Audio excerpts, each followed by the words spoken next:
Alors un technicien paysagiste conducteur de travaux, c'est une personne d'abord qui a un CFC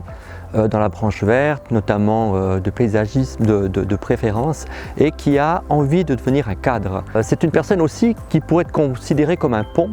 entre deux mondes, le monde académique, des ingénieurs, des architectes, et le monde du terrain. La ville surchauffe, on parle de plus en plus de canicules, on parle d'inondations, de nuits tropicales, ça pose beaucoup de problèmes aux habitants des villes. Et finalement, le conducteur de travaux aura tous les outils pour essayer de trouver des solutions végétales à ces problématiques.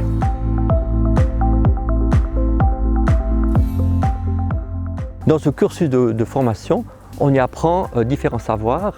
des savoirs qui sont scientifiques, notamment la physique, la chimie, des savoirs qui sont aussi techniques liés au paysage et des savoirs qui sont aussi liés au vivant, l'utilisation de plantes, la botanique et l'écologie. Il y a aussi des compétences qui sont essentielles, c'est le savoir-être, notamment sur la collaboration, la gestion de conflits, la gestion de projets et surtout tous les projets interdisciplinaires. On a de la chance de travailler avec la nature et en même temps on a certaines règles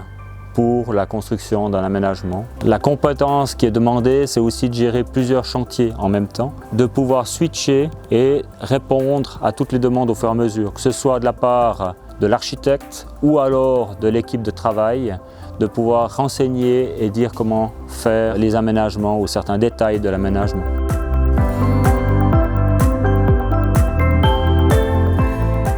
Les futurs diplômés pourront à la fois être employés dans des bureaux d'architecture pour toute la partie suivi de chantier, direction de travaux et également chez l'exécutant, le paysagiste, l'entreprise horticole pour la planification, le suivi, la réalisation des travaux. Le conducteur de travaux en jardin et paysage sera un réel pont entre la partie architecturale de notre métier et la partie réalisation, à la fois pour traduire, comprendre les volontés architecturales et les transmettre